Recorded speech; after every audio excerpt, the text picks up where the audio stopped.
You're now watching the Danny Mac Podcast on the BetRivers Network.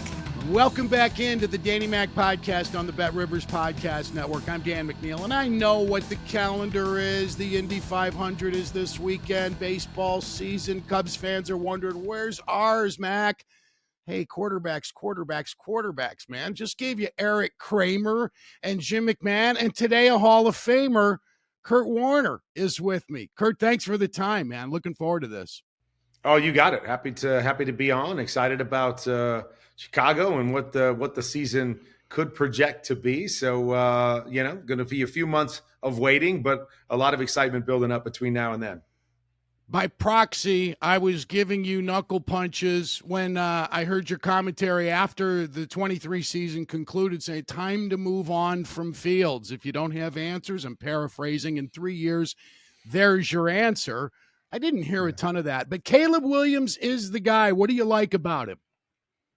Well, I mean, I think when I've watched the tape, what I like is that I've seen him have the capabilities of doing everything, which to me is what you want from a quarterback. Is I know we oftentimes will fall in love with the physical traits, the creativity, which, I know a lot of people have compared him to Patrick Mahomes already. I don't ever like to jump to those levels, but I see why, because there is a creativity. There's a unique ability to throw the football on the move. So it's that part of it.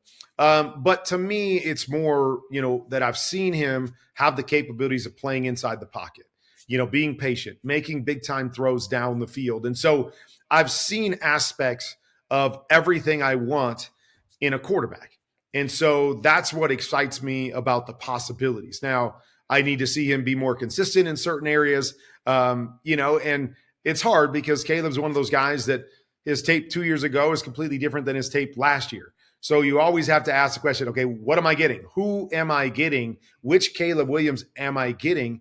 But I've seen the capabilities of all of those things, and that's what excites me about it. But I'm also going to caution is that, I said that about Justin Fields. And to me, it's not as much a knock on Justin Fields as it is just, I think you have to always be realistic with what's in front of you. And I believe Justin Fields was thrown into the situation in Chicago before he was ready. He wasn't ready to play the position. He wasn't ready to process the information at the level he needed to at the pro level, but he was thrown in and basically said, here, go try to win games for us the best you can. And so what we saw was a quarterback that, struggled to develop and to learn those things because he was thrown in and had to survive. And it was unfair to him in a lot of ways. But the unfortunate part is I can't hope that because I put players around him that all that stuff is going to come together and he's going to be able to do that. I needed to see that in these first 3 years, and that was the unfortunate part. So I caution them not to do the same thing with Caleb Williams, is that he can be creative. He can make a lot of plays like Justin Fields did. He can be special in that regard, but that doesn't win in the National Football League. We need that to be a complementary part to playing the position, seeing it, getting it out, being accurate, being on time, letting your playmakers make plays for you. And Caleb has the capabilities of doing that, but he didn't do it enough last year for USC. Whatever the reason, team around him, bad defense, feeling like I don't care what it was. What I want to see here in his first year is them honing in on him playing from inside the pocket, playing the game, becoming a passer, seeing the field, getting the ball out, and then allowing the creative piece to become secondary and not just throwing him in and giving him the ball and, letting him run around and be creative, but not developing him as a quarterback or at least developing to see if he can be that guy. Because that was the disservice to me with Justin Fields is they never, were able to put him in a position to kind of force the issue there so we could just see. I just want to see, can he learn this? Can he be good at this stuff? Can he survive this way? I just didn't feel like there was enough of that because of the situation around him, the talent around him, and the fact that he didn't get a chance to sit, grow, learn, and then when he finally got placed in there, was in a better position to show people what he was capable of. When you talk about talent around the quarterback, man, what a sweet situation for Caleb. with the additions the Bears made. And if Rome Odunze is as half as good as advertised, that's going to be something really special. This guy's got so much on his plate. He's going to have to placate some pretty big egos in that receivers room as well. This is going to be a really fun thing to watch. Do the Bears have the best wide receivers, in your opinion, in the NFL now? I don't know. I mean, I think there's some good situations out there, and I kind of want to see the same thing. Like DJ Moore is a stud number one. We know that. So he can be that X receiver that can really play anywhere you want him to play. Keenan Allen, one of my favorite players in the league, third down specialist, route running specialist, great slot player, worked the underneath areas of the field as well as anybody, DJ over the top. Now, I love Rome, and, watching him on tape, I thought he was the best route runner of all these guys. But I also thought he was better inside in the slot than he was outside. So I'm intrigued to see what this looks like. And, maybe Rome can be that dynamic player outside as well. But Keenan's a slot player, and he's going to be a slot player because of, his age and his speed. He's not the speed guy, and because of what he does route running. So how they mix all these guys together is going to be fascinating to me to see how it works, how they're able to play with these guys, who becomes what within this offense. But I do believe they've got, for sure, a dynamic wide receiver room, and I love the complementary pieces to it. I love when you have a guy that can be your safety net, like a Keenan Allen. Third and short situations, man, I know he's going to win, on his choice routes or his underneath read routes. And then I can let the other guys be complementary pieces over the top if everybody wants to clamp him. So I like those parts of it that I really feel like, they've got some guys that complement each other really well in the passing game, which to me becomes really, really important. So defenses have to pick their poison. Whereas, some teams you have, two good receivers, but they're kind of the same receiver. I like when you have different types of receivers so you can really mix and match them well and design your plays around complementary skill sets, as opposed to, having to, like you said, pick your, they all have a similar skill set. So I got to find ways to get the ball to this guy, and then I got to put the other guy in this situation to get the ball to him. I like having those complementary pieces if your guys can't just do everything. I know so far all we have to judge is a rookie mini camp and the words we hear the new Bears speak, but I like a lot of those words. I like Williams suggesting he wants to rewrite history, and Odunze has said the same thing. He was shocked when told how low the Bears' career receptions or receiving yards record is. Johnny Morris, who retired before Nixon was elected, Kurt. You could have had one of those records. A lot of people may not remember this, or some never heard it. There was a time when you were very close to being a Chicago Bear, but a freakish, I don't know if you'd call it an injury. Tell my listeners and viewers how it went awry, how you didn't become a Bear. I actually had a chance to become a Bear twice, but we'll start with the first one.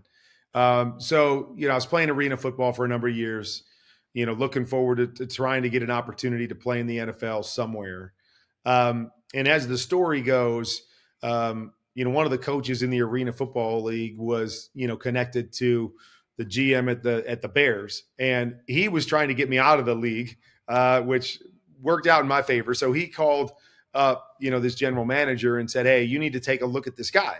So the Bears reached out and tried to set up a workout with me. And of course, for me, when an NFL team calls, you're like, okay, any day, anytime, anywhere, you tell me, I'm there. So we set up, we set up a workout for like a Friday afternoon. I went running into my wife, and I'm like, "Hey, the Bears called. I got a workout Friday, whatever, with the Bears." And my wife just kind of looked back at me with this blank stare, and I'm like, "Why are you not excited for us? Like, this is like what we've been waiting for. What's the deal?" And she just kind of looked at me, and she's like, "Dude, we're getting married on Saturday. You can't go to a workout on Friday." Completely dropped out of my mind because I was so excited about the Bears. So I called the Bears back and told them, "Okay, I'm getting married this week, but any other time, I'm good." So we set it up for the following week. Went back and told my wife, I'm like, "I took care of it. We get married. I'm going next week." She looked at me again, and I'm like, now what? And she goes, we're going to Jamaica next week for our honeymoon. All right. So calling the Bears back for the third time. And of course, same thing. Anytime after this, I check with the wife. Honeymoon's over this date, any day after that. So we were coming home like on a Sunday, and we had set up a workout with the Bears on the Tuesday afterwards. The night before we left our honeymoon, or I should say that the morning that we were going to leave, I woke up and my right elbow, of all things, my right elbow was about the size of a grapefruit. And I had a fever. It was swollen. I was sick. And, we don't really know to this day what it was. We talked to some people over there, and they're like a centipede or a spider or something may have bit you on your throwing elbow. So it swelled up. Obviously, I wasn't in a position to work out. So I called the Bears back for a third time and then told them this crazy story. And I can only imagine what they were thinking on the other end. Like, who is this guy? Like, we are trying so hard, and he's coming up with excuse after excuse after excuse not to come work out. So needless to say, I never heard from the Bears again after that. Like, it was kind of just like, okay, whatever. Like, we don't have time for this arena guy if he can't make it work. And then ironically, it was less than 2 weeks later that the St. Louis Rams called, brought me in for a workout. And as they say, the rest is history. Actually, after I was with the Giants for the 1 year, though, I also visited Chicago after that, and talked to them about possibly signing with them. But at that time, I can't remember who their quarterbacks were at that time. I think Rex was there at that time. But they had told me that if I came in there, I was going to start as the number 3 quarterback and have to work my way up. So I decided to choose Arizona instead. And, on that side of it, the rest is history on that side as well. Yeah, I think it worked out well for both franchises. It's one of our favorite bingo games in Chicago, Bears quarterbacks in the room in a given season. When you were doing that deal with the Bears for the first time, were you represented yet, or were you doing it on your own? Yeah, I was not represented at the time, but it wasn't even really a deal. So ironically enough, like when I ended up signing with St. Louis, I didn't have an agent, like you said. They just gave me the standard contract, the league minimum, whatever. And it was at that point that I reached out because I'm actually represented by Priority Sports, Mark Bartelstein there in Chicago.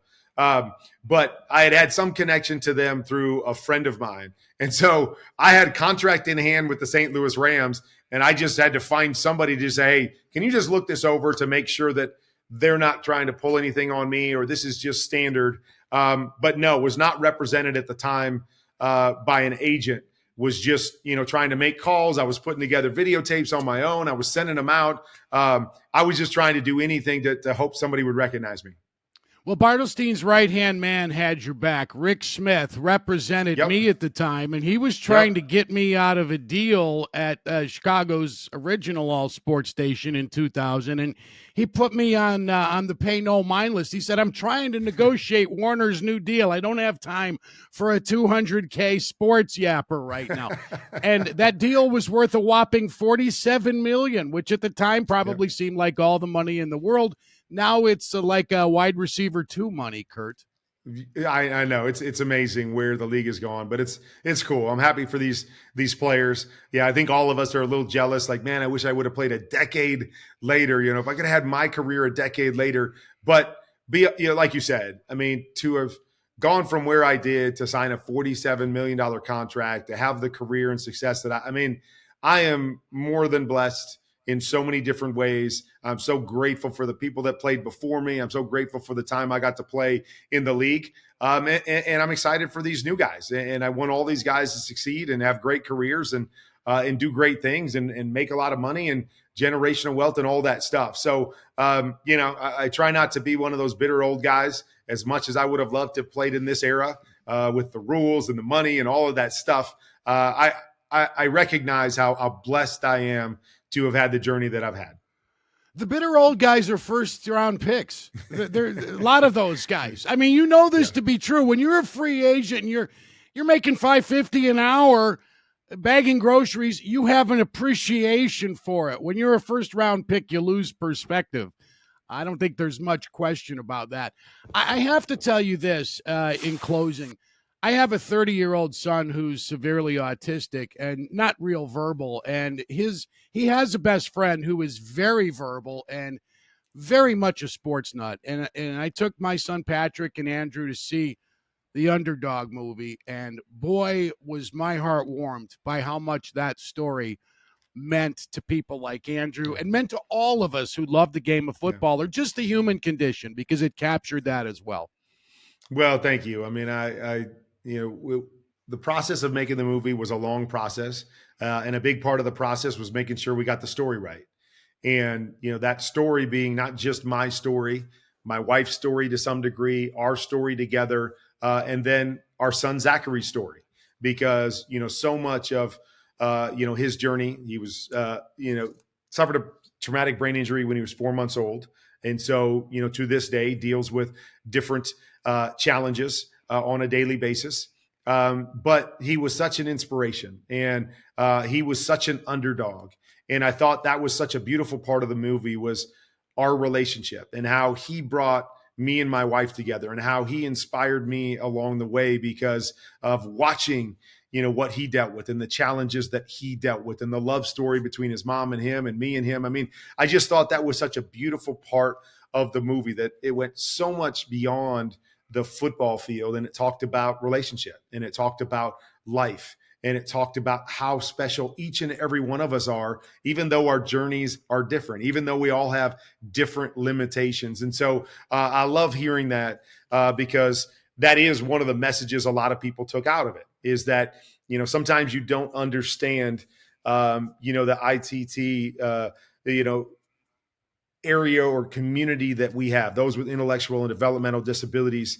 You don't understand it unless you've been directly impacted by it in some way. And so it was beautiful to be able to see, to see Hayden play Zach. And so Hayden was kind of the first truly blind actor to play a significant role in a movie like that. And so to be able to bring light and shed light on those relationships and life in that regard, and that, that area of our community, I just thought it was such a beautiful part of the story. And so I appreciate you sharing that, because I do believe there's a lot of families like ours that have been directly connected, and the movie helps speak to them in some really, really powerful ways. Kurt, thank you so much for the time. Hopefully we can do this maybe mid-season down the road so we can grade all of the rookies and talk about the Bears, as they're already talking about resting some of their players for week 17 and 18. Thank you so much for the time, man. You got it. Happy to be on, and I look forward to catching up. That's Kurt Warner. He is a Hall of Famer and almost a Bear, but an insect bite got in the way. Well, you had Brian Greasy tripping over a dog. Remember when Sammy Sosa pulled a muscle sneezing? Kurt Warner had an insect bite. But Eric Kramer did set that record in 1995 with 3,838 passing yards, the lowest single season total that leads an NFL franchise. Thanking Randy Merkin for getting Kurt Warner on the show for me. My executive producer, Sam Michael, great job. Adam Delabit runs the show at the BetRivers Podcast Network. I'm Dan McNeil. Have a great holiday weekend. Back with more football next.